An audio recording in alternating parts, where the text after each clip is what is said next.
Donald Trump there. Well, earlier we spoke to our correspondent Fraser Jackson in Washington. Less than a month after he said that Ukraine could potentially win back all of the land it's lost to Russia, once again, now Donald Trump is saying that the fighting should freeze along current battle lines. In a conversation with reporters on Air Force One on Sunday, he said that he had not discussed Ukraine ceding the Donbas region to Russia with Vladimir Putin in a phone call a few days ago, but said that the lines in the region should stay where they are, with about Russia controlling about 78% of that region. It should be noted that figure is actually closer to 88%, but it should also be noted that that is a non-starter for the Ukrainians. We're also getting some new details about that meeting that Donald Trump had with Volodymyr Zelenskyy, the Ukrainian president, on Friday. The Financial Times reporting that Trump told Zelenskyy that Putin had told him that the conflict was a, quote, special operation, not even a war. Trump there repeating Kremlin talking points, adding that the Ukrainian leader needed to cut a deal or face destruction. A European official told the Financial Times that Trump told Zelenskyy that he was losing the war, warning if Putin wants it, he will destroy you. So some fresh reporting on a meeting between the two men clearly did not go as well as Zelenskyy wanted. He wanted those Tomahawk long-range missiles, and Trump ultimately declined to give him them. Okay, so the White House just got absolutely blindsided. We're talking about a diplomatic humiliation that's playing out in real time on stage. Zelenskyy didn't just reject Trump's peace deal for you, he went nuclear with it. He held press conferences, he gave interviews to major international outlets, he made speeches to his own parliament. In every single one of them, he made it crystal clear that what Trump is offering isn't surrender dressed up in diplomatic language. Now, the entire narrative Trump has been building since before he even took this idea that he's the deal maker who's going to solve problems that dumped everyone. That narrative is collapsing in secular fact. And here's what makes this so much bigger than just one failed negotiation. This is about whether Trump's entire approach to foreign policy, this transactional, strongman to strongman, ignore the details style of diplomacy, actually works when you're dealing with complex international crises that involve real moral questions, historical grievances, and leaders who have their own domestic political reality. Because what we're seeing right now is a Ukrainian president who's essentially telling Trump and the world that Ukraine would rather keep fighting, would rather keep suffering casualties, economic devastation, than accept a deal that rewards Russian aggression, and leaves Ukraine vulnerable to future attack. And that calculation, willingness to say no to the American president, even when your country desperately needs America, that's sending shockwaves diplomatic circles around. Now, before we dive into all the intricate details down here, we need to talk about something that's increasingly clear. Mainstream media stories like this, fundamentally, they'll give you the headline, vote or two, and then they're off to the next crisis, scandal, shiny object. They're not doing is connecting the dots for you, not explaining why this matters not just for Ukraine, for American credibility globally, for the future of NATO, for how other allies and their relations. They're not giving you the full picture of what's happening behind phone calls between capital, emergency meetings, the quiet panic spreading through foreign ministry. Exactly why we're here to bring you the real story. Context, that analysis that helps you understand not just what's happening, but why it's happened. It means you want to stay ahead of these developments. You want to understand the world as it actually is, rather than how it's packaged for corporate media. Make sure you hit that subscribe button. We're bringing you this kind of in-depth analysis every single day, cutting through the noise to get. This is your chance to be part of a community that actually cares about understanding the world. Just click that subscribe button below. Alright, let's get back to what's actually. Here's what happened. We need to start several weeks back to really understand the full. From the moment Trump won the election, one of his signature promises that he would end the war in Ukraine, maybe weeks. He talked about it constantly on this idea that the war was only continuing because of competence in the Biden administration, because they were too beholden to the foreign policy, too worried about what European allies, too constrained by international law and institutional norms. Trump's pitch was simple.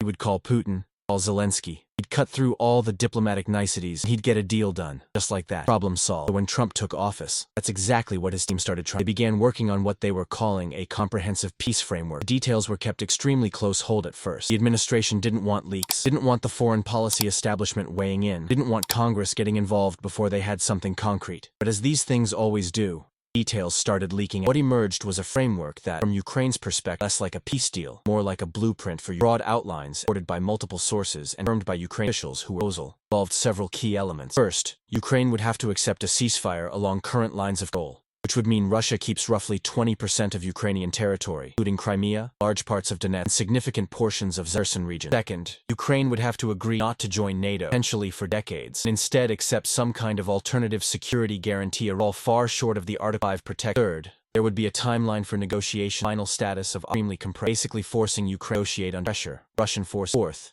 There were apparently provisions about sanctions normalized relations that would begin almost immediately, or any Russian forces withdrew from Ukraine. Now, the White House has been selling this framework as pragmatic realism. They've been arguing that Ukraine isn't going to militarily recapture or has reached stalemate. Continuing to fight just means more Ukrainian destruction. They've been making the case that American tax already spent well over $100 billion supporting Ukraine, that this can't go on indefinitely. At some point you have to accept reality and make peace with what's achievable. Look, their version of that. Wars do eventually end negotiation. Not every territorial dispute gets solved through. Sometimes you have to make painful compromises for the sake of ending the suffering. But here's where the White House completely misread the situation. They assumed that because Ukraine is dependent on American aid, because Ukrainian forces can't win without Western weapons and intelligence support, that Zelenskyy would ultimately have to accept whatever terms Trump put on the table. They thought they had all the leverage. Thought wrong. Because over the last few days, Zelenskyy made a series of moves that completely upended Trump's calculus. First, he gave a major address to the Ukrainian parliament, where he laid out in detail why he was rejecting the American. He didn't sugarcoat it, didn't use diplomatic language to soften the blow. He said clearly that accepting this deal would betray every Ukrainian who has died in this, would legitimize Russia's territorial conquest, would leave Ukraine vulnerable to future Russian. Then he did a round of international media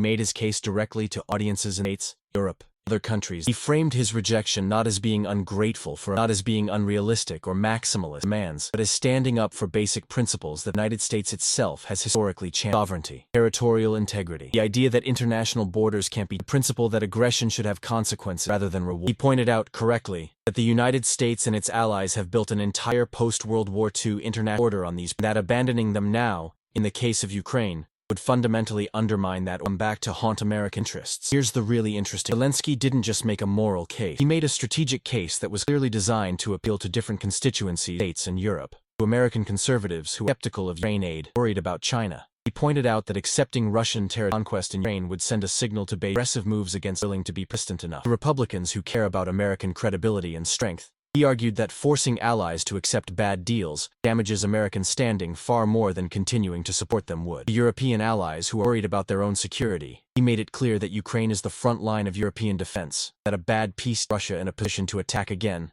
serves nobody's interests except Moscow. The White House response to all of this is absolutely fascinating. Publicly, they're maintaining this posture of the official line is that negotiations are going. Nobody expected Zelenskyy to immediately accept the first proposal, that this is all part of the diplomatic process. They're saying all the right things about protecting Ukraine's sovereignty, importance of getting to a sustainable peace. But if you talk to people who are actually in the room, seeing the classified cable sitting in on the picture is completely different. There is real fury inside the administration. Trump himself, according to multiple sources, views Zelenskyy's public rejection as a personal insult, as a Ukrainian president who he believes he helped keep in power through American aid essentially spitting in his face. And we're starting to see that fury leak out in Trump's public comments. He's been making increasingly pointed remarks about why the United States is continuing to provide military aid to a country whose president won't be reasonable, won't make the hard choices necessary. He's been questioning whether American taxpayers should keep funding what he's calling an endless war when the Ukrainian leadership refuses to negotiate seriously. He's been hinting, not very subtly, that continued American support might be contingent on Ukraine showing more flexibility at the negotiating table. And those hints are being received loud and clear in Kyiv, in European capitals, and in foreign ministries around the world as exactly what they are: threats to cut Ukraine off if Zelenskyy doesn't fall in line. But here's the fundamental problem with the White House's framing of all of it. It's a problem that's becoming increasingly obvious to anyone who's actually following this. Zelenskyy isn't rejecting peace. He's rejecting a specific deal that he views quite reasonably as capitulation. From his perspective, from the perspective of most Ukrainians, frankly from the perspective of most serious foreign policy analysts, regardless of their political orientation, he's got very strong arguments for. Let's break down those arguments, much more substantial than the White House seems anticipated. First, understand that Ukraine is in a better military position than a lot of public discourse suggests. Yes, this has been a grinding war. Yes, there have been periods where Russian forces made gains. Yes, Ukrainian forces suffered significant casualties, and the country's economy has been devastated. All of that is true, but it's also true Ukrainian forces have shown remarkable resilience, effectiveness. They've absorbed increasingly sophisticated weapons systems, used them effectively. They've demonstrated superior operational planning compared to Russian forces in multiple theaters. They've managed to hold lines that many military analysts thought would collapse. In some cases, they've even pushed Russian forces back from positions that seemed secure. Over the winter, despite all the predictions of a massive Russian offensive that would overwhelm Ukrainian defenses, front lines have remained relatively stable. From Zelensky's standpoint, accepting a deal right now that freezes the conflict along current lines, the accepting defeat exactly the wrong moment. It would be giving up when Ukraine still has significant militarities. Russian forces are showing signs of exhaustion and equipment shortage. Western military finally flowing in quantities. It would be like folding a poker hand when you actually got your opponent is starting to look shaky. And for what? For a ceasefire that everyone knows Russia will violate as soon as it's convenient? For a peace that leaves Russian forces occupying Ukrainian cities and leaves millions of Ukrainians under Russian occupation, repression, and potential ethnic cleansing? That's not a deal that any Ukrainian leader could accept and survive politically. And it's not a deal that would actually bring lasting. Second, and this is absolutely crucial to understanding why Zelenskyy rejected Trump's proposal. There's the question of security guarantee. Whatever framework the Trump administration was proposing apparently doesn't include NATO. Instead, it offers some kind of alternative arrangement, the details of which remain vague, but which clearly falls far short of the Article 5 protections that NATO membership would. This is where you need to understand the history, context. Article 5 of the NATO states that an attack on one all members. It's the core security guarantee of the alliance, the thing that has kept Europe peaceful for 75 years. A commitment that says if Russia attacks a NATO country, it's at war with the United States, with Germany, with France, with the UK, the entire alliance. Without NATO membership or something equivalent to it, whatever peace deal gets signed is really just a timeout that gives Russia time to rebuild its force, reconstitute its military, repair its economy, and then to come back in 5 years, 10 years, whenever it thinks the time right and launch another. And Zelenskyy and his team are acutely aware of this, as they've lived through it before. They remember what happened in 2014 and 2015 with them. Those agreements were supposed to end the conflict in Donbass, create a sustainable peace in East. They were negotiated with European involvement. Russian participation, all the diplomatic bells and whistles. Russia systematically violated them. Day 1. Russian forces continued to occupy territory in Donbass. Russian-backed separatists continued to receive support from Moscow. The ceasefire was violated constantly. And then in 2022, Russia launched its full-scale invasion, completely tearing up the Minsk agreement, trying to conquer the entire country. When Trump's team comes to Zelenskyy, says, "Trust us, we'll give you security guarantee, don't involve NATO members." Safe. Zelensky's response is essentially, been there, done that, not falling for it. Ukraine wants security guarantee they want commitments that would actually deter future Russian aggression. They want to know that if Russia attacks again, there will be immediate, overwhelming military consequences, not more negotiations, not more diplomatic hand-wringing, not another round of limited sanctions. The only security guarantee that provides that level of NATO membership. Anything short of that is, Ukraine's perspective, just setting the stage for the next Russian invasion. Third, there's the domestic political reality in Ukraine. This is something that the Trump administration seems to have completely failed to understand. Zelenskyy is not an authoritarian leader who can simply impose whatever deal he wants on his population.